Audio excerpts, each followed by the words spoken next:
Hello and welcome to Fast and Factual on Firstpost, where we get you the top 50 headlines from across the world. I'm Alison LaGrange, live from Durban, South Africa. Let's begin. At least 15 police officers and 4 civilians have been killed and several others injured after gunmen launched a deadly attack in Russia's Dagestan region. The attackers targeted multiple Orthodox churches and a synagogue. A priest and a security guard were also among those killed. The simultaneous attacks took place in the cities of Derbent and Mukhachkala.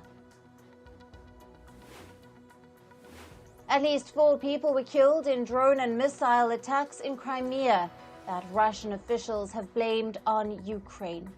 Russian authorities say the attacks also wounded over 100 people. The missiles were shot down in Sevastopol, a port city in Russian-annexed Crimea.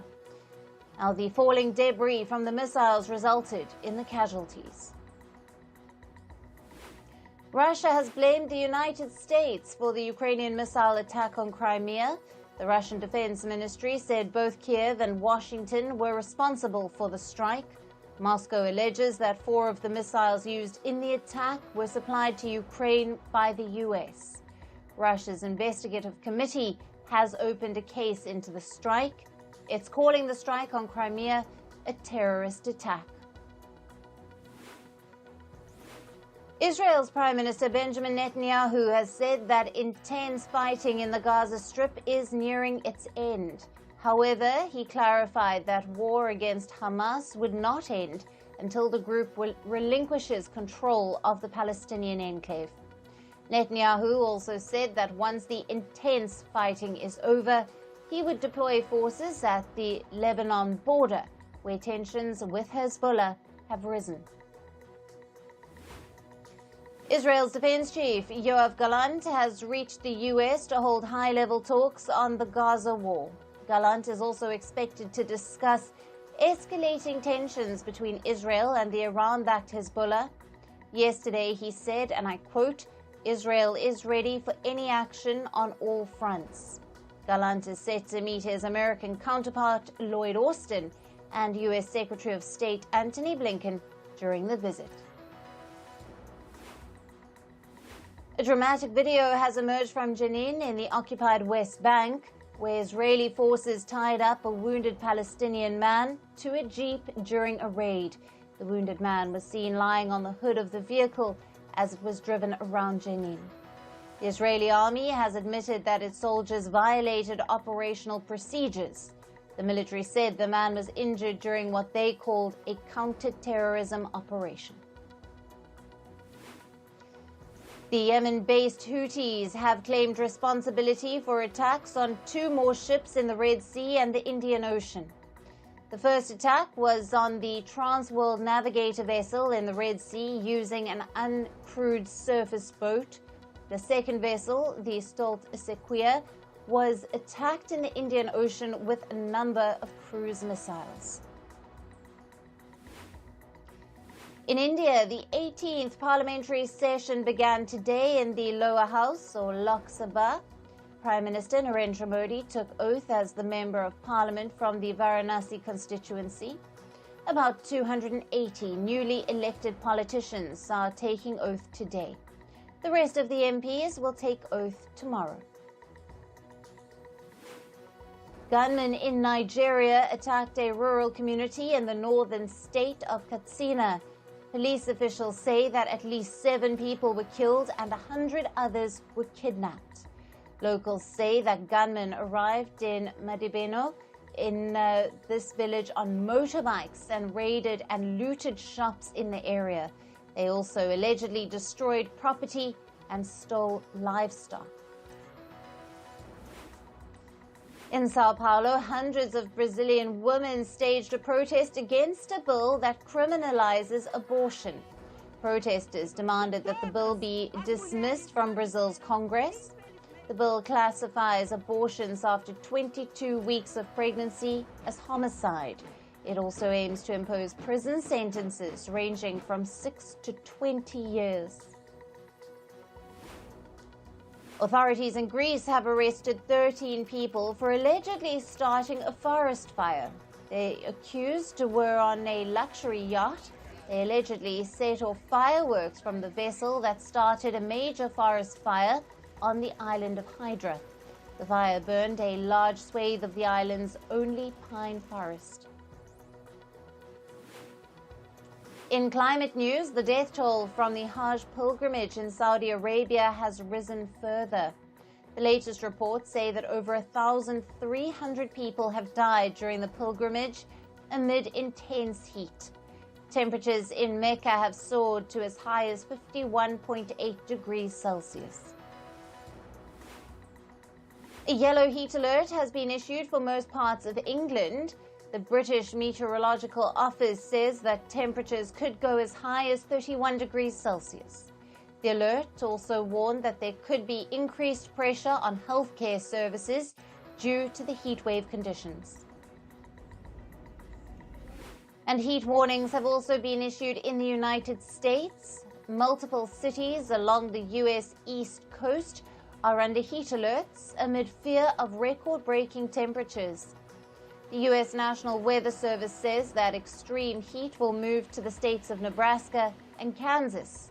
Philadelphia has been warned about hazardous conditions, with humidity rising temperatures to over 41 degrees Celsius.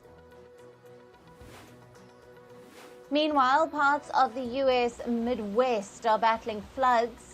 In South Dakota, authorities declared an emergency after some areas were inundated due to heavy downpours. Several highways were also closed amidst the fear of more severe rain. And heavy rains have triggered floods and landslides in southwestern Switzerland. The Swiss Federal Office of Meteorology has said a flood risk looms over the region. Police have urged people not to travel as roads have been temporarily blocked due to the rains. Swiss Army personnel have also been deployed for evacuations and to search for missing people. So far, they have found the dead body of one of 3 people reported missing. And 8 people have died due to a landslide in a mountainous area of central China. Heavy rains caused a deadly landslide in a village in the Hunan province. Chinese meteorological authorities have also issued red alerts for the torrential rain in the Hubei and Anhui provinces.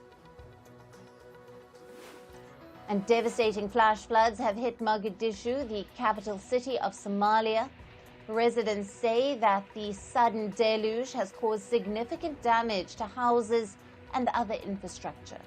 The floodwater reportedly rose to knee-high levels in some areas. The Indian Meteorological Department has warned of heavy rainfall across the states of Madhya Pradesh, Maharashtra, Gujarat and Goa.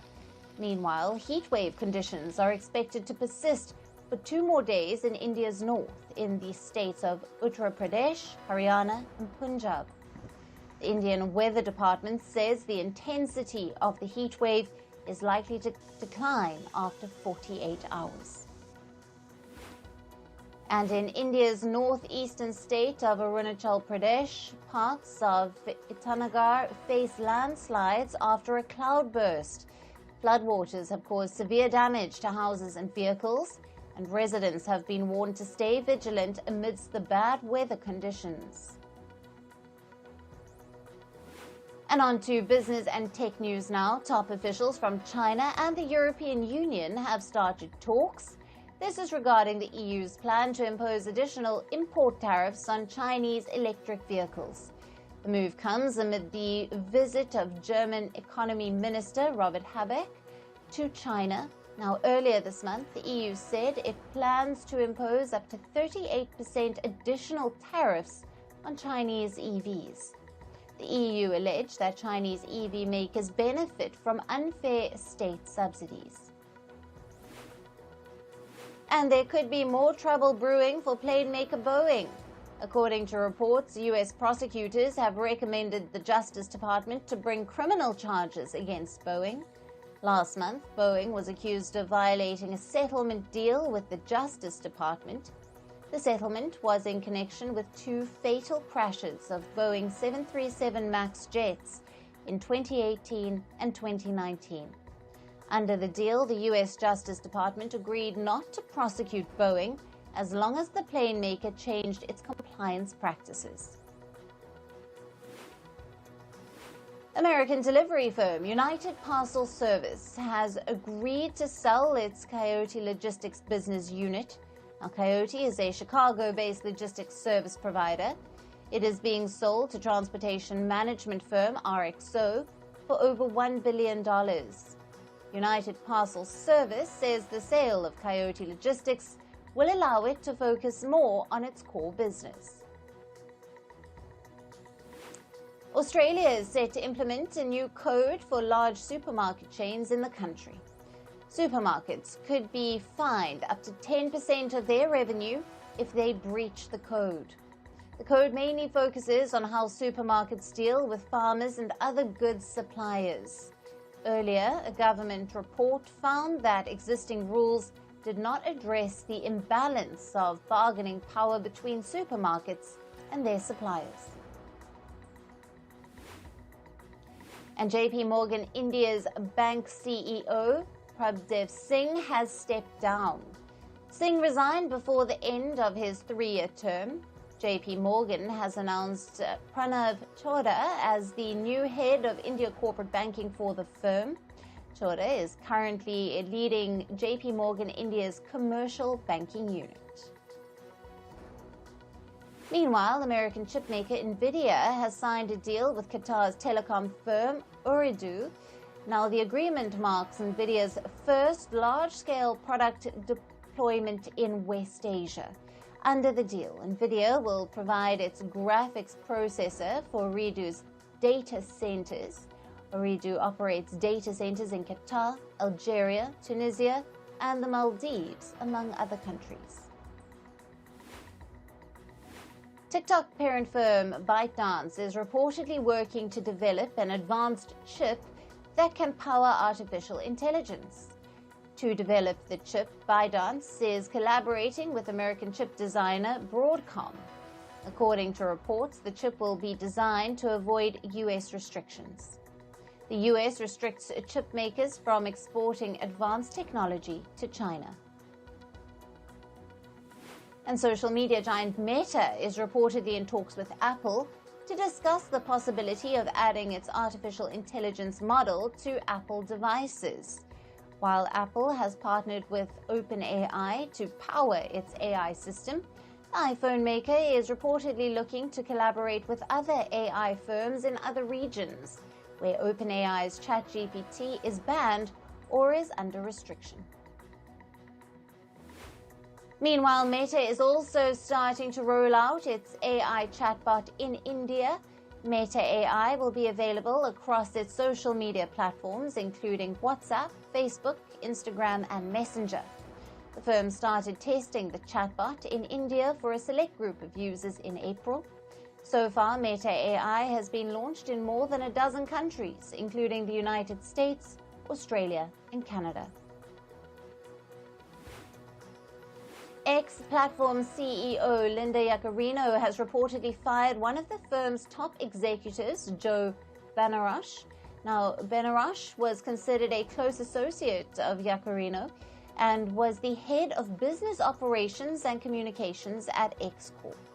According to reports, Benarosh was fired amid pressure from X-owner Elon Musk, who has been pressing the social media platform CEO to increase sales and reduce costs. And moving to sports, we start with cricket. South Africa beat the West Indies by 3 wickets in the Super 8 stage of the ongoing T20 World Cup. West Indies put to bat first and amassed 135 runs in their 20 overs. Rain briefly stopped the match in the second innings. South Africa then successfully chased down a revised target of 123. With the win, the Proteas have now entered the T20 World Cup semi-finals.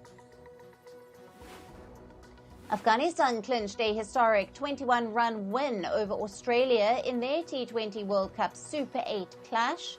The Afghans went into bat first and posted 148 for 6 in the first innings. Australia stumbled with the bat and were restricted 127.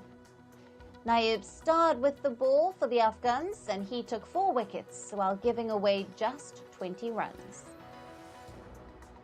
In football, Germany and Switzerland settled for a 1-1 draw in their UEFA Euro 2024 group stage match. Swiss forward Dan Endoy scored the opener in the first half, and Niklas Füllkrug then netted a late equaliser for the Germans. The result meant that Switzerland finished second in their group and qualified for the last 16. And 15-time champions Uruguay beat Panama 3-1 in a Copa America group stage match. Uruguay drew first blood via Maximiliano Araujo in the 16th minute. Then Darwin Núñez doubled their lead late in the second half. When Matias Pina scored a header for Uruguay, the result was beyond any doubt. Panama's only scorer was Michael Amir Murillo. The U.S. launched their Copa America campaign on a victorious note. They secured a clinical 2-0 group match win over Bolivia. U.S. captain Christian Pulisic had pulled off an early goal to give his team the lead, and then striker Balogun doubled the score just before halftime. In tennis news, men's world number 1 Jannik Sinner of Italy has won the Hull Open.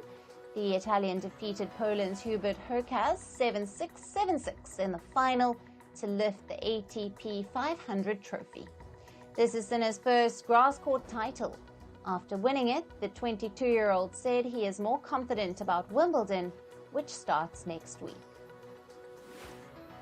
American tennis player Jessica Pegula has won the Berlin Open.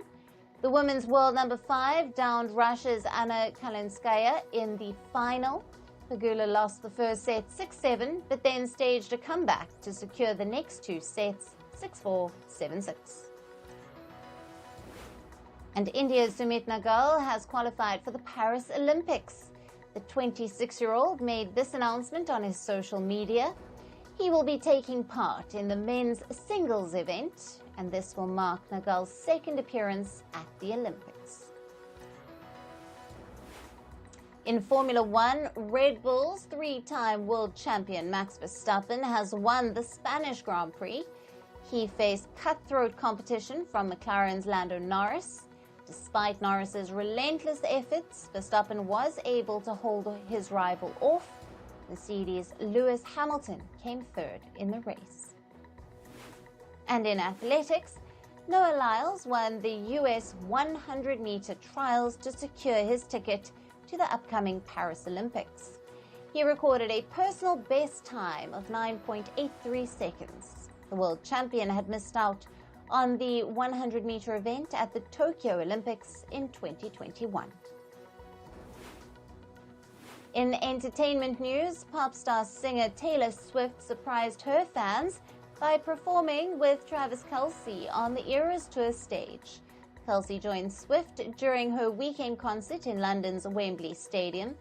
Kelce appeared on the stage in a tuxedo and picked Swift up for an outfit change. Singer Justin Timberlake broke his silence about his recent arrest in New York. Performing in Chicago, Timberlake said that he had been through ups and downs and lefts and rights in the past week and thanked his fans for their support. On the 21st of June, the 43-year-old was arrested over suspicion of driving under the influence of alcohol after he ran a stop sign and failed to stay on the right side of the road. Indonesian band Voice of Basprut will perform at the Glastonbury Festival in England. The all-female rock trio will be the first Indonesian group to take the prestigious stage. The Voice of Basprut have previously performed in the United States and France. The Glastonbury Festival will commence on the 26th of June. Pixar's Inside Out 2 earned a whopping $100 million in North America in the second week of its release. The film so far has grossed $335 million in North America and $724 million globally. The film has surpassed Dune Part 2 that earned $711 million globally. And Barbie superstar Margot Robbie says selling gin is easier than selling a movie. Margot Robbie recently launched her own gin brand called Papa Salt. She says while selling gin feels straightforward and predictable, selling a film is difficult because it is something intangible. Actor Sean Penn has quashed all accusations of him physically abusing Madonna. In an interview, he said that he never hit Madonna with a baseball bat.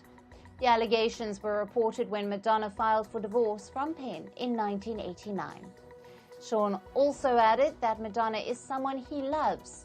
Penn and Madonna were married from 1985 to 1989.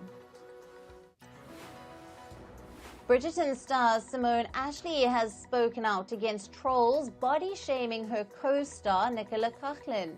Ashley said in a press conference that haters are always going to hate, and Coughlan is not allowing them to bother her. She added that she believes in Nicola Coughlan, and so does the world.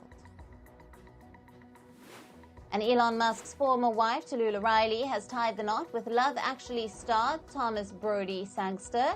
Now, they exchanged their vows in a romantic country wedding in England.